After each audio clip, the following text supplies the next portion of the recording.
J'ai eu l'impression qu'il a tenté plusieurs fois de rester avec elle, mais elle demeurait inflexible. Je sais que cela ne justifie pas sa liaison avec Jim Dalberg pendant quelques mois, mais au moins elle a retrouvé la raison concernant Thomas. Je m'en suis occupé de mon côté. Dès que ces mots ont franchi ses lèvres, mon cœur s'est serré et je me suis reproché de ne pas l'avoir remarqué plus tôt. Jim Dalberg est un professeur invité en sciences humaines de l'Université de Kingston en Ontario, entretenant des liens de longue date avec Vancouver. Nous avons dîné avec lui plusieurs fois ces dernières années, l'invitant même chez nous. C'est peut-être le long silence pesant qui inquiétait Sophie. « Max, tu n'étais pas au courant pour Jim ?» ?»« Non, Sophie, c'était une nouvelle pour moi.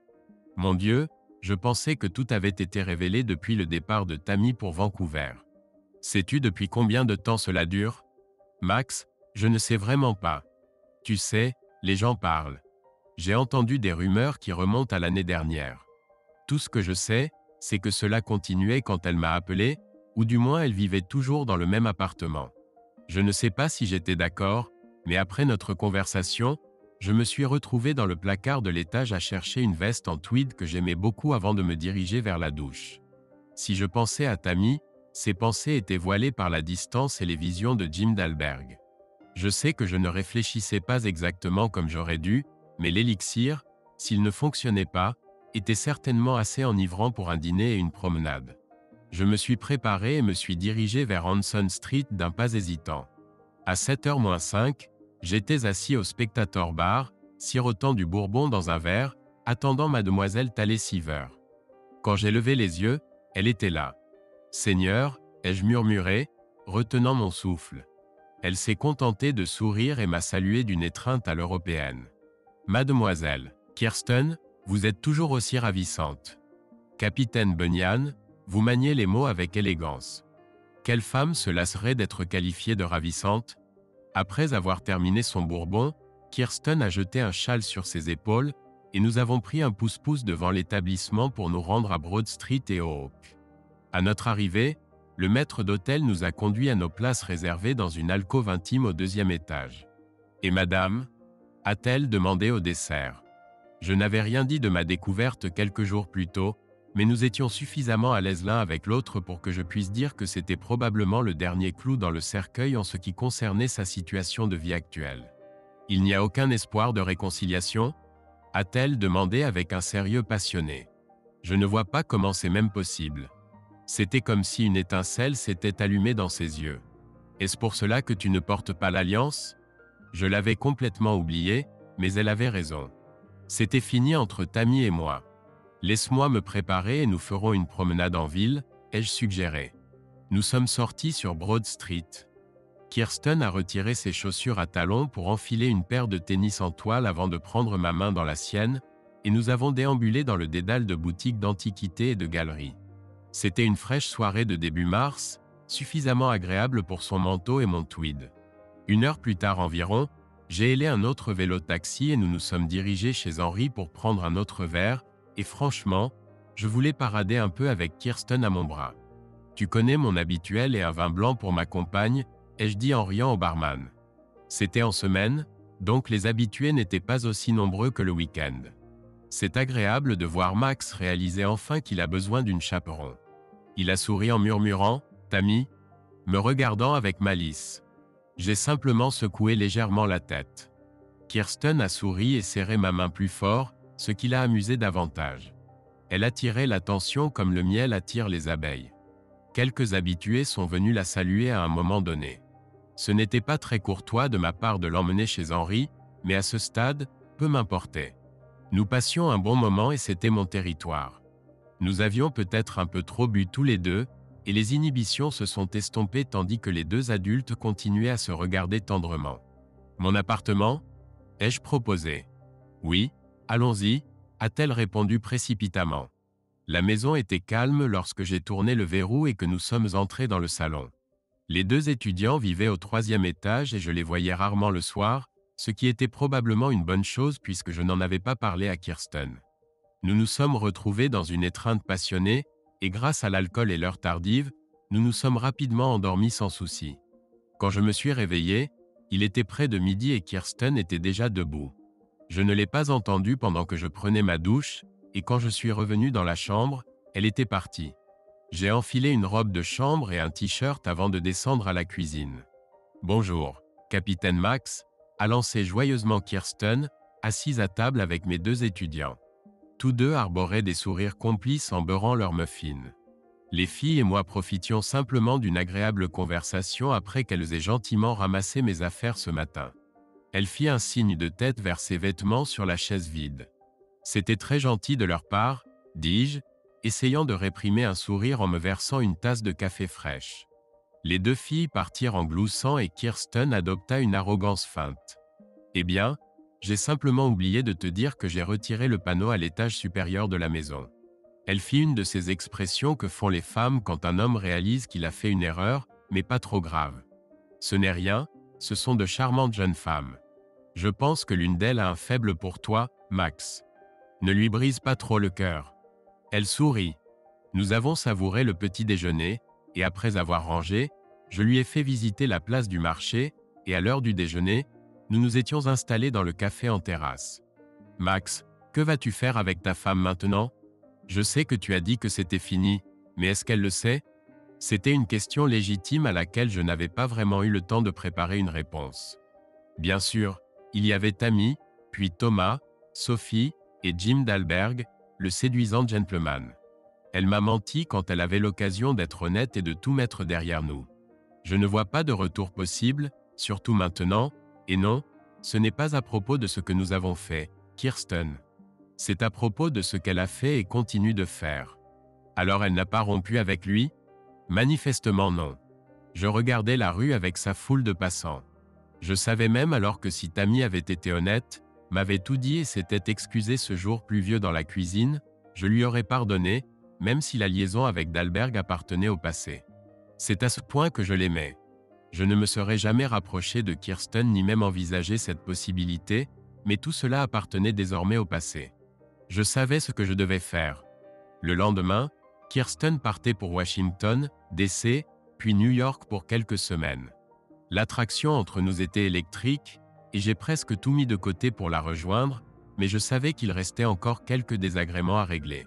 Nous avons terminé la journée par une visite du port et de la rivière en bateau-taxi, et je l'ai raccompagné jusqu'au Spectator. « Tu es sûr de ne pas monter, Max ?» Nous avons discuté de ce que je devais faire, et j'ai décliné l'offre, mais pas avant que nous nous soyons enlacés et fait des promesses en chuchotant. Sur ces mots, je suis retourné vers le marché et le bureau de King Street. Quand j'ai atterri et récupéré mon sac, le ciel était couvert et une pluie fine tombait. La navette de l'hôtel m'a conduit à ma chambre réservée et, après m'être installé, je me suis rapidement retrouvé au bar, remuant mon bourbon du bout des doigts tout en regardant le présentateur de CBS déblatérer sans fin sur une histoire de Première Nation dont je ne savais rien. Une charmante serveuse s'est approchée pour me proposer un autre verre, mais ayant des affaires à régler, je l'ai poliment éconduite. Ouest d'Isth, près de l'université, ai-je indiqué au chauffeur qui venait me chercher. J'ai vérifié les coordonnées GPS sur son téléphone et je savais qu'elle s'y trouvait, du moins électroniquement. L'enveloppe, tel un cliché vivant, reposait sur mes genoux tandis que le chauffeur naviguait dans les rues animées, évitant un ou deux passants au passage. Nous nous sommes arrêtés devant un immeuble de 4 étages et j'ai levé les yeux vers l'appartement du dernier étage, à l'extrême gauche, me demandant si le destin avait placé suffisamment d'obstacles sur ma route. J'ai failli tout abandonner, tenter de déposer l'enveloppe dans la boîte aux lettres de la rue suivante et de rentrer chez moi. « Souhaitez-vous que je patiente, monsieur ?» demanda poliment le chauffeur, comme s'il lisait dans mes pensées. « Non, vous pouvez partir. Je ne sais pas combien de temps je vais rester. » Après l'avoir payé, il m'a tendu sa carte au cas où j'aurais besoin de ses services. J'ai gravi les escaliers jusqu'au dernier palier et observé l'entrée soignée au bout du couloir, flanquée de 2 plantes en pot montant la garde près de la porte. Le cadre était orné des chiffres 404 à en caractères anglais anciens. J'enfilais encore mes gants de conduite en cuir lorsque j'ai frappé une seconde fois. « Bon sang, Prior, espèce d'ordure !» cria l'homme alors que je l'entendais approcher de la porte. Il l'ouvrit et resta là, essoufflé, les yeux écarquillés de surprise en me voyant. « Max, pensai-je. 30 ans de travail dans l'ingénierie, à poser des passerelles et des ponts, À manipuler des tuyaux et des moteurs ne m'avait pas rendu fragile, même à 52 ans. Un direct du gauche, et Jim Dalberg s'est effondré dans l'entrée de l'appartement. L'affaire réglée, j'ai enjambé son corps et me suis assis dans le salon quand Tammy est finalement accourue depuis le couloir, encore ruisselante de la douche que j'avais interrompue. Elle est restée dans le couloir à me regarder, incapable ou peu désireuse de parler. J'ai fait un signe de tête vers son prétendant inconscient gisant dans l'entrée. « Assieds-toi, Tammy. Nous avons à parler. » J'ai désigné le canapé, me levant pour fermer la porte d'entrée en enjambant ce malotru. « Pourquoi n'es-tu pas simplement revenu à la maison, Tammy ? Je suppose que je ne devrais pas poser cette question puisque visiblement, tu n'allais pas y renoncer. » Dalberg siffla de douleur et Tammy se précipita pour l'aider. « Max, c'était complètement insensé. À quoi pensais-tu ? » Je la regardais avec stupéfaction. Je pensais à toutes les fois où il t'a charmé dans mon lit, dans le sien, ou ailleurs. Voilà à quoi je pensais. Je jetai l'enveloppe jaune sur la table basse et observai ses yeux s'écarquiller. « Max, ce n'est pas ce que tu crois. » Je l'interrompis et traversai le couloir jusqu'à l'unique chambre de l'appartement, où je vis des draps fraîchement lavés et leurs vêtements éparpillés sur le sol. Tammy aida Dalberg à s'allonger sur le canapé où il resta, hébété. Je t'ai honnêtement donné, Tammy, la moitié de mes économies depuis 12 ans, depuis que nous vivons officiellement ensemble. Nous avons chacun notre propre retraite, alors inutile d'en faire toute une histoire. J'avais ma propre maison avant ton arrivée, et tu avais ton bungalow à West Ashley. Je vais faire simple. Signe juste les papiers et je ferai livrer tes affaires de l'autre côté de la ville.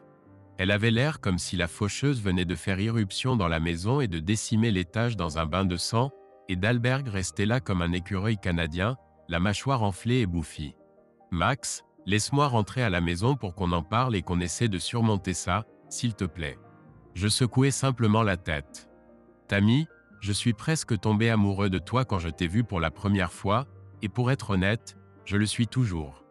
Mais tu m'as brisé le cœur avec ça. Je ne pourrai plus jamais te faire confiance. Comment le pourrais-je? Ça aurait pu être 30 personnes, pas 3. Je ne le saurais jamais, et quelle importance? Non, tu nous as détruits et je ne vois pas de retour possible. Tu ne peux pas dire ça, Max, tu ne peux pas. Je la regardais, debout dans ses vêtements dans l'appartement à un continent de distance, et fit un signe de tête à Jim Dalberg avant de secouer la tête. Bon sang, ne retourne pas à la maison, Tammy. Il n'y aura plus rien là-bas pour toi. Les filles sauront que tu es persona non grata sur Hanson Street. Signe simplement les papiers et continue la vie que tu as menée si longtemps en mon absence. Je me retournai avant qu'elle ne puisse voir les larmes dans mes yeux et sortis. Je regardais en arrière en atteignant les escaliers et elle se tenait dans l'embrasure de la porte, en pleurs. Je continuai mon chemin et commençai à marcher vers le centre-ville, espérant m'échapper avant que la police locale ne m'arrête pour usurpation d'identité. Le lendemain fut un long vol silencieux de retour à Charleston. La police locale ne s'était jamais présentée à l'hôtel, et je quittais Vancouver avec une âme troublée et un avenir encore plus incertain. Peu importe ce que je me disais et quoi qu'elle fasse, j'aimais toujours Tammy, malgré mon attirance et mon désir presque frénétique pour Kirsten. Malgré tout, je savais qu'une relation de 20 ans avec mon épouse et amante venait de claquer la porte derrière moi. Il restait encore une pinte à la brasserie tandis que j'examinais les chiffres dans les documents devant moi. J'aurai 30 ans dans 3 mois, et si je continue dans le service, ce sera pour la banque, pas pour faire croître ma retraite. Les soins de santé ne s'amélioreront pas avec un ratio de 80-20, donc si j'étais un homme pragmatique, je prendrais ma retraite pour vivre comme un gentleman citadin. Je suppose que je n'étais pas si pragmatique. L'amour de la mère comptait davantage au final, et je me suis engagé auprès de l'entreprise pour une année supplémentaire. Max, je suis désolé d'apprendre la mauvaise nouvelle concernant Tammy et toi. Vous avez fait un long chemin ensemble. Sutch était aussi sincère qu'il était possible de l'être. Il avait lui-même essayé 3 fois, mais n'y était jamais parvenu. Oui, mais ça va. Nous nous en remettrons tous les deux et continuerons nos vies. Je mentais. Ce n'était vraiment pas si simple. À mon retour de Vancouver, j'ai douloureusement emballé toutes les affaires de Tammy et les ai fait livrer au bungalow de sa sœur comme promis. Voyez-vous, les capitaines ne pleurent pas, ainsi le dictait le protocole. Je suis resté stoïque et déterminé jusqu'au moment où j'ai dû décharger ces caisses et en emballer le contenu, et là j'ai craqué. Ces imbéciles qui s'imaginent que brûler les souvenirs est une grande purification de l'âme n'ont jamais aimé une femme comme il se doit.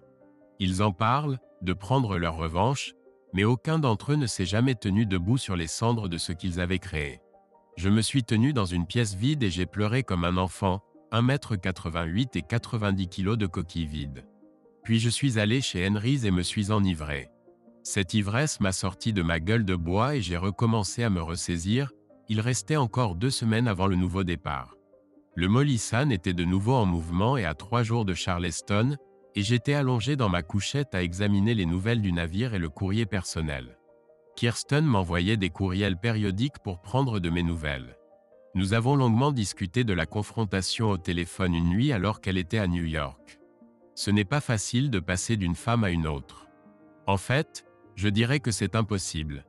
Dans notre cas, il y avait entre Kirsten et moi un magnétisme inexplicable, et elle comprenait que mon cœur restait prisonnier d'une autre femme, me laissant dans un état d'anxiété profonde. L'indécision, orchestrée par une autre femme, que ce soit par dessein ou par négligence, nous dépassait. Cela ne faisait que renforcer mon attachement pour elle. Au fil des semaines, toujours sans nouvelles de Tammy concernant la signature des papiers, et après une courte traversée depuis Rotterdam, nous avons accosté à Bremerhaven pour 3 jours de déchargement et chargement. Me sentant en sécurité, j'ai accordé 24 heures de permission à l'équipage et, après avoir établi une garde, je suis descendu à terre pour mes propres recherches. Le taxi s'arrêta devant une demeure de 3 étages aux murs stuqués sur Helgelander Strasse. En partant, je levai les yeux vers la maison. Un visage furtif s'attarda brièvement derrière le rideau, et lorsque j'appuyai sur la sonnette, la porte s'ouvrit grand avant même que je ne retire mon doigt. « Max, je t'attendais », murmura-t-elle avant de se jeter dans mes bras, nichant son visage dans mon cou. À cet instant, les mots me manquaient, je savourais simplement l'intensité de mes sentiments pour elle.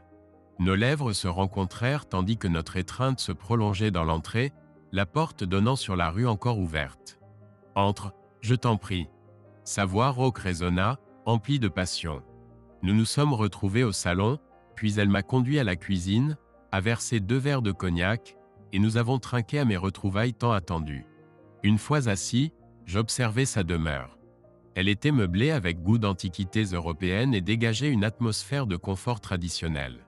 Sur le manteau de la cheminée trônaient des photos de famille, dont une de sa fille, d'une beauté saisissante, et une autre avec sa défunte épouse et mère, Kirsten. Papa vit avec moi et occupe le 3e étage depuis le décès de maman il y a 4 ans. Ma sœur Lydia habite au 2e étage quand elle est en ville, mais c'est de plus en plus rare maintenant qu'elle a trouvé un nouveau compagnon. Elle sourit avec une certaine réserve. Et bien sûr, il y a Marlène et moi. Nous sommes restés assis un moment avant de sortir dîner, et plus je l'admirais, plus je me sentais comme un jeune homme découvrant le véritable amour de sa vie. Si j'avais été plus jeune, j'y aurais cru, mais en tant qu'homme ayant vécu au-delà des tourments sentimentaux, je connaissais les complexités tout comme Kirsten. Max, quand mon ex-mari m'a quitté, j'ai mis beaucoup de temps à signer les papiers, presque 2 ans, et il a fait preuve d'une grande patience, même s'il avait une autre femme à New York qui souhaitait l'épouser. Malgré lui, j'ai partagé des moments intimes avec 3 hommes et une femme, principalement par vengeance, bien qu'au fond j'espérais secrètement qu'il reviendrait vers moi. Il n'est jamais revenu, alors Lydia m'a convaincu de signer. Et c'est là qu'il a voulu revenir. À ce moment-là, je ne voulais plus rompre avec lui. C'était un imbécile, dis-je sérieusement. Oui, et votre épouse l'était tout autant puisqu'elle vous a quitté de cette façon. Son divorce était une affaire complètement différente du mien. Ils avaient tous deux laissé leur mariage se déliter jusqu'à ce qu'ils se retrouvent chacun dans les bras d'étrangers, et les accusations étaient de notoriété publique. Si j'avais su le danger, j'aurais agi rapidement pour l'empêcher dans le cas de Tammy, mais dans cette affaire, la perspicacité rétrospective vaut autant que l'ignorance. Peu importait que Tammy signe ou non. Le tribunal finirait par statuer, et bien sûr, je m'étais convaincu que je ne me précipiterais jamais dans une nouvelle relation. Le ventilateur au plafond continuait sa rotation lente au-dessus de nous alors que nous restions allongés là, perdus dans nos paroles un instant, mais pas longtemps. « Max, où as-tu dit que tu avais étudié l'ingénierie ? À Castine, je crois. En Nouvelle-Angleterre? Oui, à l'Académie maritime du Maine à Castine, Maine. Un endroit charmant sur la côte du Maine. Je te le montrerai sur une carte quand nous en aurons l'occasion. J'aimerais faire plus que ça. Je veux voir le Maine. Papa dit que ça ressemble beaucoup à la Norvège, mais avec une côte plus rocheuse et plus sauvage. Ça a l'air d'être un endroit merveilleux. Tu pourrais peut-être m'y emmener un jour? J'ai acquiescé et souri, tant extérieurement qu'intérieurement. Je ne pouvais imaginer meilleur moment que de passer des vacances avec cette femme dans un chalet dans le sud du Maine. Quand j'étais jeune homme, j'avais toujours rêvé de retourner à Castine ou même sur l'île de Vineyhaven. C'était une idée romantique, mais pas toujours pratique. Alors au fil des années, je l'ai relégué au fond de mon esprit. J'ai beaucoup de bons souvenirs de cet endroit.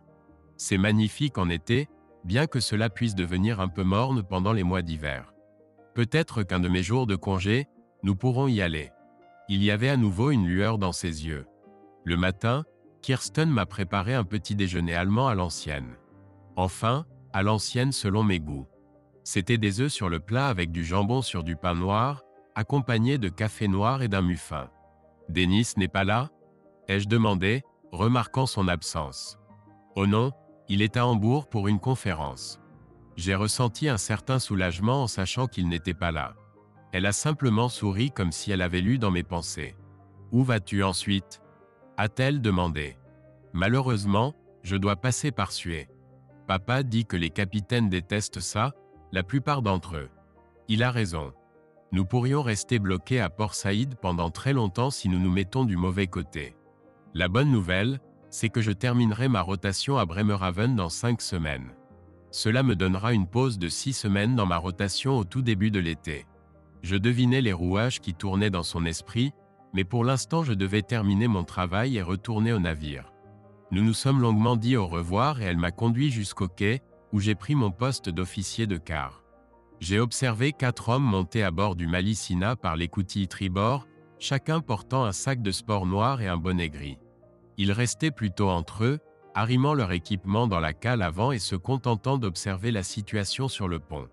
C'étaient des agents de sécurité maritime privés, des mercenaires engagés par plusieurs compagnies maritimes pour opérer dans l'océan Indien en raison des activités de pirates au large du golfe d'Aden, dans le canal du Mozambique et même près de Saint-Denis à La Réunion. Nous transportions une cargaison destinée à Athènes, l'Afrique du Sud et l'Argentine, sinon j'aurais évité la route par la Corne de l'Afrique à presque n'importe quel prix. Le capitaine de Port Saïd nous a autorisé l'entrée directe dans le canal une fois passé Zakros, a rapporté mon second. C'était une bonne nouvelle. Cela signifiait que la majorité du trafic était derrière nous et que nous serions admis dans le canal sans attente. En passant Port Saïd, les agents de sécurité sont devenus beaucoup plus actifs, prenant position au poste de surveillance alors que nous descendions vers le sud. Ce n'étaient pas seulement les pirates de l'océan Indien qui nous préoccupaient. Les extrémistes sur les 2 côtes représentaient une menace constante, bien que l'armée égyptienne contrôlât la majeure partie du territoire. Nous sommes entrés en mer Rouge sans incident et avons continué vers le sud, approchant les côtes somaliennes, moment où la vigie a alerté nos agents. Sur bâbord, un petit chalutier lançait 2 embarcations à moteur hors-bord avec des équipages de 5 ou 6 hommes chacune, peut-être plus à l'avant. « Capitaine, on nous tire dessus !» a crié mon second. Nous avons entendu une succession rapide d'impacts sur la paroi bâbord de la passerelle avant qu'une paire d'agents n'ouvre le feu sur l'une des embarcations qui approchait. L'équipage avait déjà quitté le pont et était hors de danger. Seul moi-même et les 5 officiers, ainsi que les agents de sécurité, étions sur le pont. Et puis l'enfer s'est déchaîné quand une roquette a frôlé la passerelle, manquant la première pile de conteneurs de 3 mètres en dessous de nous. « Bon sang, repliez-vous derrière la cloison !» leur ai-je crié, les enjoignant à prendre position derrière la cloison blindée que nous avions installée sur la passerelle précisément pour ce genre de situation. Ce n'était pas une pièce sécurisée, mais plutôt une barrière réfléchissante. Les agents de sécurité ripostèrent contre le chalutier avec des mitrailleuses de gros calibre, tirant plusieurs rafales de calibre 50. Alors que la roquette nous dépassait, l'un des agents saisit ce qu'on m'a plus tard identifié comme un Gustav M3 Maos et tira sa roquette juste avant qu'une seconde roquette du chalutier ne frappe la poupe bâbord, nous secouant jusqu'à la proue, bien que l'impact ne fût pas grave. Le chalutier, en revanche, reçut un impact direct sur l'un des réservoirs de carburant et se brisa en deux dans une puissante déflagration. À ce moment, les 4 agents ouvrirent le feu sur les 2 moteurs hors bord, et en quelques secondes les 2 navires furent engloutis par la fumée noire et les flammes. Nous vîmes les assaillants sauter du bateau dans les eaux chaudes, espérant peut-être que nous sauverions leur misérable vie d'une mort certaine en mer, soit par noyade, soit en devenant la proie des requins. La vitesse du Malicina était de 23 nœuds. Il n'était pas question de ralentir pour prendre le temps de faire lentement demi-tour afin de secourir ces insensés qui venaient de tenter de nous capturer à coups de roquettes et de tirs. Nous étions dans les eaux internationales, et bien que je rendisse des comptes au siège, j'étais la loi. Notre seule obligation était d'informer les autorités maritimes les plus proches et amicales de ce qui s'était passé. Tant que nous restions en état de naviguer, nous ne nous arrêterions pour personne jusqu'à notre arrivée au cap. Capitaine, l'un de mes hommes souffre d'une blessure superficielle au bras gauche. Il reçoit des soins. 2 de mes hommes ont récupéré toutes les douilles qu'ils ont pu trouver, et avec votre permission, nous allons nous regrouper et nous préparer pour la suite du voyage. Nous ne sommes pas encore hors de portée. C'était un jeune homme d'une trentaine d'années qui me rappelait un ancien instructeur de la marine que j'avais connu au lycée, et il avait raison. Nous avions encore un long chemin à parcourir. À ce moment-là, l'adrénaline commençait à retomber, et j'avais besoin de m'asseoir. C'est une chose d'anticiper, c'en est une autre de le vivre réellement. C'est alors que je décidai que c'en était assez. 2 rotations consécutives avec des incidents graves. Celle avec Kirsten, et maintenant celle-ci. Cette maudite attaque de pirates terroristes. Je décidai d'informer le bureau que j'avais changé d'avis concernant mon engagement à long terme. En attendant, je fis asseoir mes premiers et seconds officiers, disposai 3 verres sur la table et versai 3 doigts de cognac dans chacun. À la haute mer et à $1 de plus gagné, les gars. Nous trinquâmes, bûmes, et recommençâmes avant que je ne passe un appel satellite au bureau. 3 semaines plus tard, nous traversions la Manche en direction de Bremerhaven. Les agents de sécurité maritime privés ont débarqué au Cap pour s'envoler vers l'Indonésie pour une autre mission. Nous n'avions subi que des dégâts minimes à la rambarde arrière et à 2 conteneurs. Dans l'ensemble, tout s'était bien terminé. Mon équipage portugais ne partageait pas cet avis.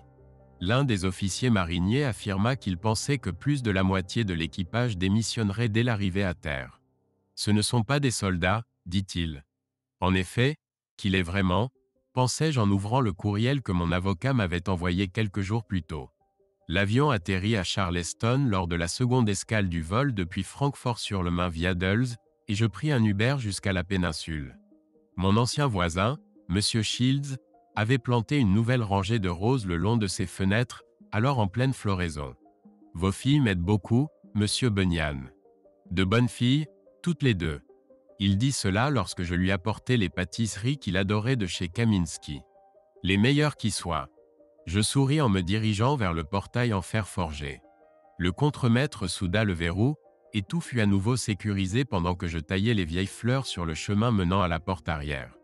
Avec une tasse de café frais, je commençai à lire le courriel reçu de mon avocat quelques jours auparavant. Tammy n'avait toujours pas signé les papiers, insistant pour une prétendue seconde chance et une discussion ici, à la maison. Elle était revenue à Charleston il y a quelques semaines. Apparemment, son égarement perfide de plusieurs mois avait pris fin. La vapeur s'élevait de mon col de chemise tandis que je relisais ses platitudes pour la 10e fois, et j'excluais immédiatement toute rencontre à la maison. Je ne pouvais simplement pas imaginer de circonstances qui nous permettraient d'oublier son infidélité. Et maintenant que ma liaison avec Kirsten avait davantage troublé les eaux, il me semblait ridicule même d'essayer. Néanmoins, j'appelai mon avocat pour organiser une rencontre en terrain neutre. J'avais envie d'un kebab, et il organisa le rendez-vous chez Bessinger's, juste à l'ouest d'Ashley. Je remplis un contenant en polystyrène à 4 compartiments de portions généreuses de porc, côte levée et accompagnement, puis m'installai à l'une des tables de pique-nique extérieures et demandai à la serveuse d'apporter un pichet de thé sucré. La rencontre risquait d'être désagréable, mais j'allais manger comme un roi du Sud. Quelques minutes plus tard, Tammy me rejoignit avec une portion bien plus modeste. Je devais lui reconnaître cela. « Tammy, c'est ta réunion », marmonnai-je, tenant le pain à la sauce dans ma bouche.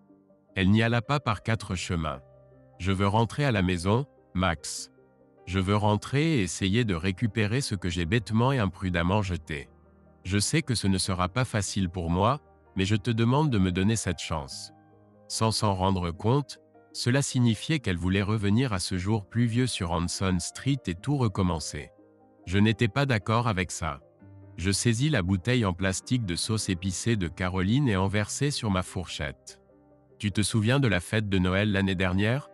Celle où Jim Dalberg tenait du gui au-dessus de la tête de toutes les femmes qu'il pouvait approcher, toi y compris ? Cet imbécile connaissait l'emplacement des toilettes au 2e étage. En fait, il connaissait les moindres recoins, n'est-ce pas ? Je mordis dans mon sandwich au porc effiloché et savourai la saveur un moment, attendant sa réponse. Je sais que cela peut sembler futile, mais elle m'avait déjà brisé le cœur et j'avais versé toutes les larmes que je pouvais verser. Il y avait d'autres choses que je voulais savoir. Je veux savoir à propos de ce maudit crapaud Thomas Prior. À ce moment-là, Tammy était au bord des larmes, mais elle serra les lèvres. Thomas m'a fait chanter, dit-elle d'une voix à peine audible. Il nous a surpris, Jim et moi, un après-midi et a menacé de tout te dire. Il nous a filmés avec son téléphone. Mon Dieu, Max, je ne voulais rien de tout cela. Les choses échappaient à tout contrôle et puis il y avait Thomas. Je n'ai pas réfléchi, et quand Jim m'a suggéré de tout fuir à Vancouver, j'ai pensé que ce serait la fin. Je ne savais pas que Jim allait se présenter. J'étais faible en sa présence. Il a cet effet sur les femmes. Je sais ce que c'est, Tammy. C'est une épouse infidèle, une épouse qui me trompe depuis 1 an et demi. C'était même avant ce Noël, n'est-ce pas ? Elle n'avait pas besoin de répondre, je pouvais le lire sur son visage. Je m'attendais à moitié au chantage. Je me suis convaincu qu'il faudrait s'en occuper plus tard. Tammy, je ne vois pas ce qui a changé depuis notre discussion à Vancouver. En fait, cette rencontre était totalement vaine à mes yeux.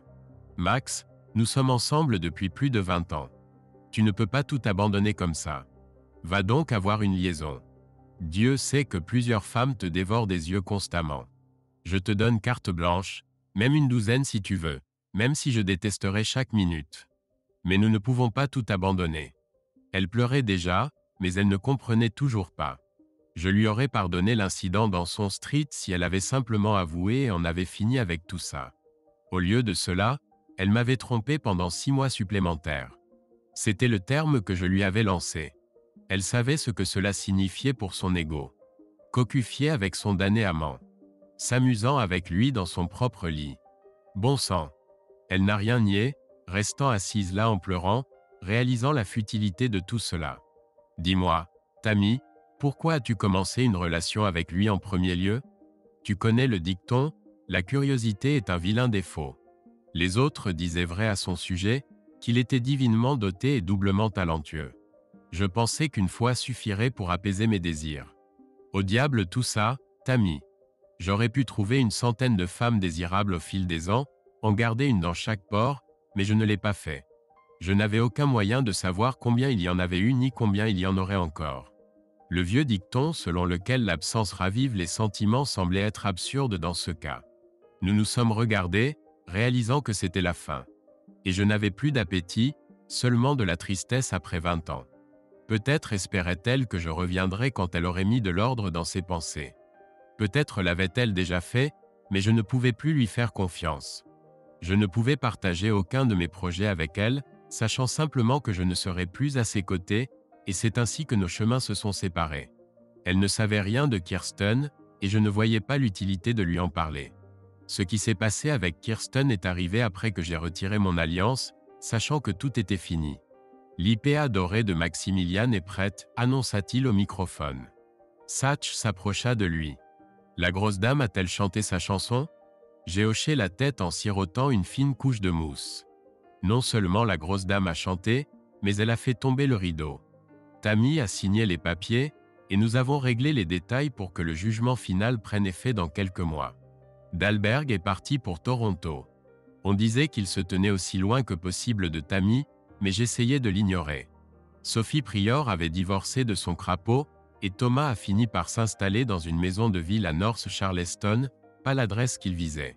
Satch, as-tu déjà pensé à tout laisser tomber et partir vers cette île dont tu as toujours rêvé ? Mon gars, j'y pense de temps en temps, mais regarde-moi. J'ai mon propre appartement avec toutes ces mamans qui viennent ici. Je suis grand, noir et beau, et j'ai mes instruments pour jouer. Il pointa son saxophone dans le coin. Puis il m'adressa son légendaire sourire éclatant. J'y arriverai un jour, mon pote. Après avoir servi une chope à chacun des habitués, nous sommes sortis en direction d'Anson Street, où flottait une légère brume de pluie.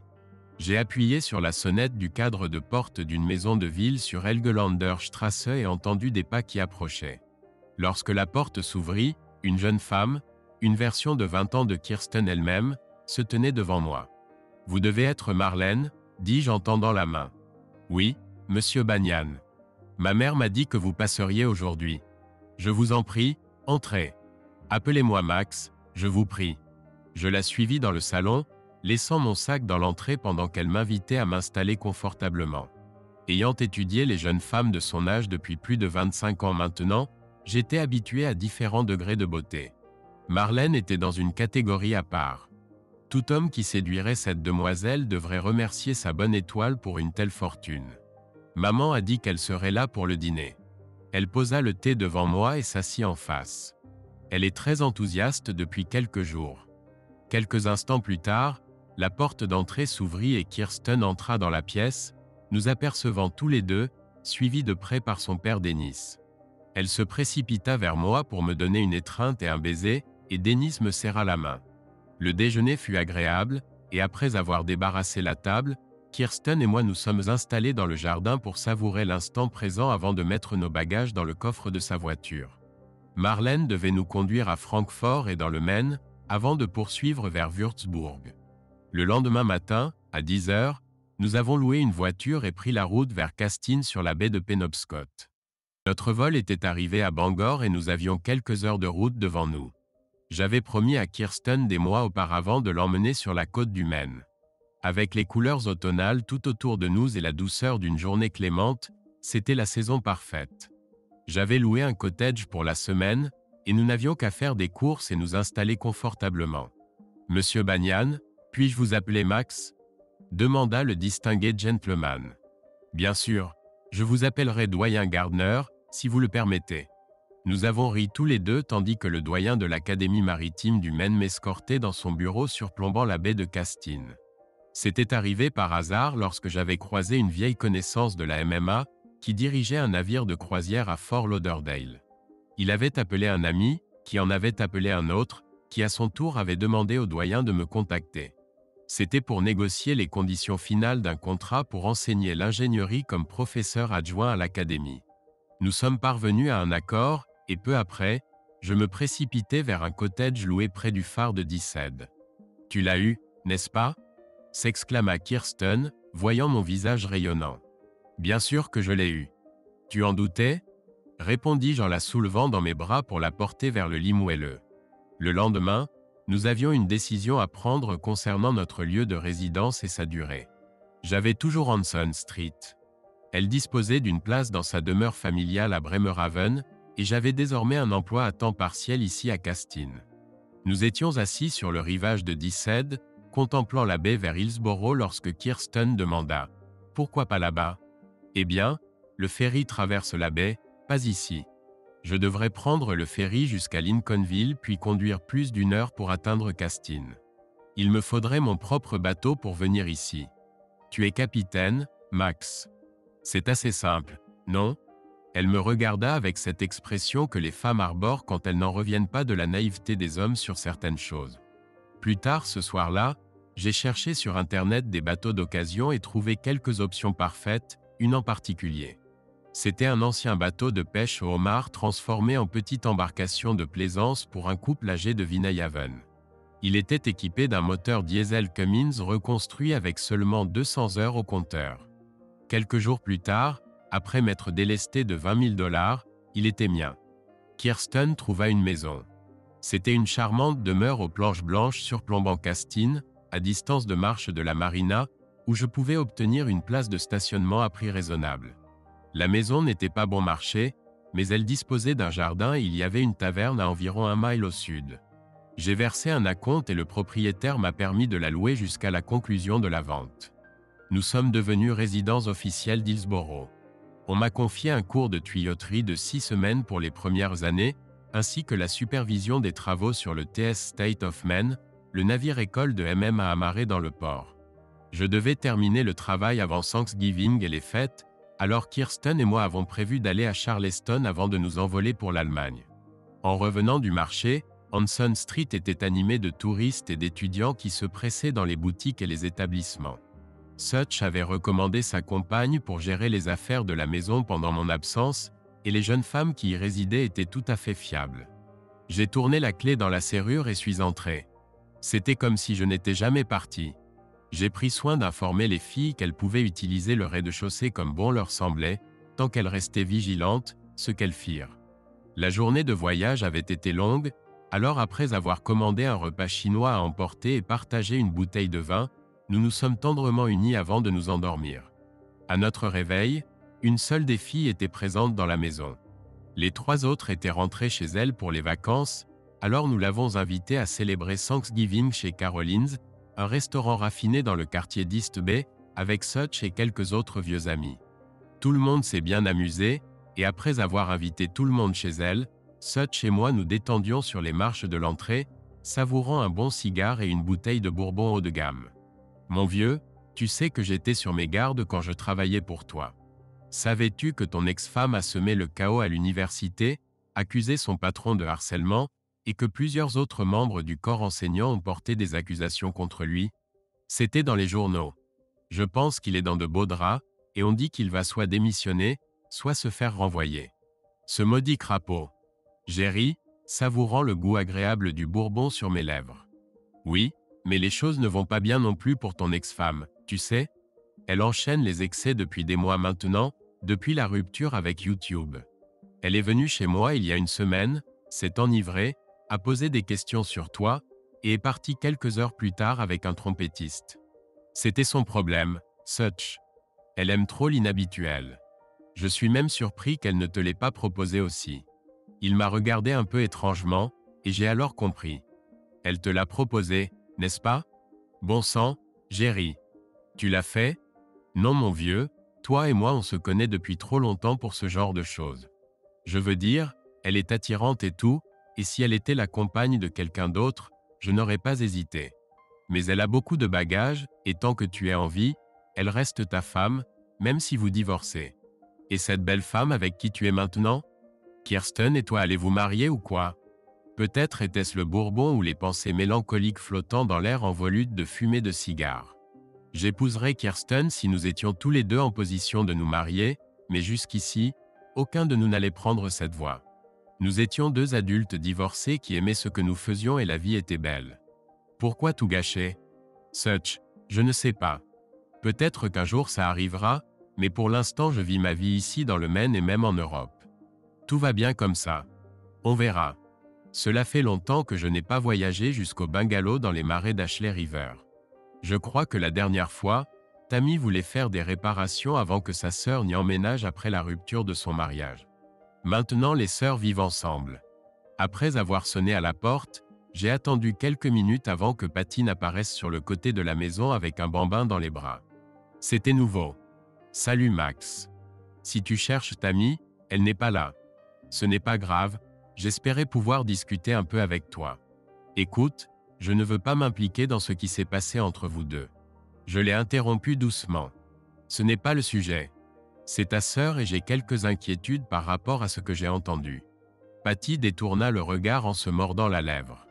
J'ai entendu dire qu'elle ne va pas bien et j'aimerais aider si possible. Elle m'invita sur la terrasse et m'offrit du thé glacé. Elle sait que tu as une nouvelle compagne, Max, et je pense que c'est ce qui a tout déclenché. Je ne sais plus quoi faire. Elle boit tous les soirs et avait commencé à ramener des hommes ici jusqu'à ce que je lui dise que ce n'était pas possible avec un bébé. En fait, je voudrais qu'elle s'occupe de quelque chose qui l'obligerait à arrêter de boire. Je veux qu'elle soit comme une mère pour les filles de la maison. En ce moment, j'en ai 4 qui partagent une chambre et je pense en ajouter 2 autres, mais j'ai besoin de quelqu'un de responsable pour les surveiller et gérer les choses. Je croyais que tu avais déjà quelqu'un qui s'occupait de la maison? Demanda Patty, perplexe. Il y a bien quelqu'un qui s'assure que les factures sont payées et que les réparations sont faites. Mais avec une demi-douzaine d'étudiantes qui y vivent, Ce serait bien d'avoir une présence maternelle qui veille sur elle de temps en temps. Je pouvais voir les rouages tourner dans la tête de Patty. Nous savions tous les deux que Tammy n'était pas alcoolique. C'était sa béquille et elle avait besoin d'autre chose pendant un moment. Je gérerai les conséquences plus tard. Comment s'appelle le petit garçon ? Ai-je demandé. Elle parut d'abord inquiète. Je suis désolé, Max. J'aurais dû te le présenter à ton arrivée. C'est Charlie. C'est une longue histoire, mais je ne vais pas t'ennuyer avec ça. Elle essaya de rire, mais sans succès. Je ne pouvais que m'interroger. Patty accepta de parler à Tammy et de lui dire de m'appeler si elle était intéressée. L'appel ne tarda pas à venir. Les sœurs avaient discuté et Tammy m'a dit combien les filles lui manquaient. Elle resta discrète, ne mentionnant jamais Kirsten et ne cherchant pas à obtenir d'informations à son sujet. Nous avons établi des règles. Pas d'alcool en présence des filles, pas d'hommes chez moi, et elle devait s'inscrire auprès du bureau du doyen des étudiants comme tutrice hors campus. C'est ce dernier point qui retint son attention. Si elle faisait une erreur, elle mettait en péril sa titularisation. Elle devait contrôler son comportement et ses actions. Que ce soit ou non une opportunité pour elle de prendre pied dans ma vie n'avait pas d'importance à ce moment-là. Elle ne s'installerait pas dans la maison, et ses visites se limiteraient à 2 ou 3 fois par semaine tout au plus. D'ailleurs, je serai dans le Maine avec Kirsten de toute façon. Tu sais que tu devras à nouveau composer avec elle un jour, n'est-ce pas ? Me demanda Kirsten une nuit au lit, avant notre vol. Le ciel au-dessus était d'un bleu éclatant. Le soleil matinal approchait de son zénith, et nous voguions au gré des vagues. Une petite fille tentait d'ouvrir un casier sur le pont après que je l'eus remonté de l'eau quelques minutes auparavant. Elle y mettait tant d'acharnement que je me suis contenté d'observer ses efforts. Elle fit une grimace et remonta ses gants jusqu'au coude tandis que le couvercle s'ouvrait et qu'elle plongeait la main à l'intérieur. L'écrevisse vert foncé aux impressionnantes pinces avait certainement d'autres projets. Mais elle la saisit et la jeta dans le seau blanc à ses pieds, rejoignant les 4 autres déjà capturés. Nous étions à environ 100 mètres du quai avec mes 8 bouées jaunes et noires, chacune retenant un casier à homard sur le fond marin. La mère de la petite fille se tenait sur le quai et nous observait, suivant attentivement notre progression.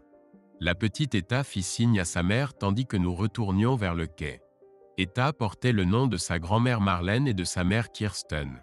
Et à 6 ans, elle était remarquablement précoce à tous égards. « Dis, vorsichtig, Etta » s'exclama Marlène. Je soulevai la fillette hors du bateau et elle courut vers sa mère pendant que je retournais à ma tâche, sécurisant le gréement et ramenant notre souper.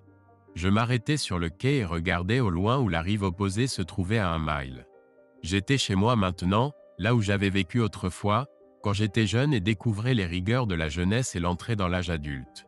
L'âge de 60 ans approchait rapidement et Kirsten et moi étions confortablement installés à Hillsborough.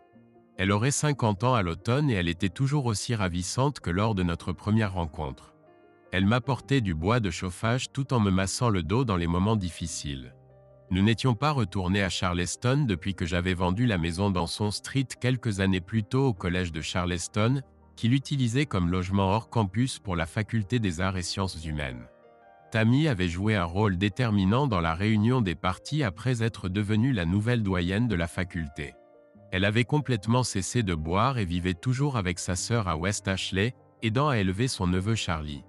Selon Patty, elle n'a eu aucune relation significative dans sa vie depuis son divorce. Elle a vendu la maison de Henry et a investi une modeste part des bénéfices dans un établissement à Key West, s'associant avec une charmante demoiselle blonde de la moitié de son âge. Je ne peux toujours pas l'imaginer tenter une 4e fois l'aventure, mais il semblait fort épanoui lors de leur visite l'été dernier. C'était par une douce soirée estivale que Kirsten et moi descendions notre pittoresque rue insulaire pour nous arrêter dans une taverne et savourer une bière. À l'extrémité nord, nous sommes tombés sur l'église communautaire et sa salle de réunion. Nous nous sommes arrêtés un moment pour contempler l'édifice. Penses-tu que cela conviendra ? Eh bien, il n'y a pas de clocher, mais c'est blanc. Et nous avons poursuivi notre promenade vers la taverne. Fin. Si cette histoire vous a plu, n'hésitez pas à nous soutenir en cliquant sur « J'aime » et à partager vos impressions dans les commentaires. Merci.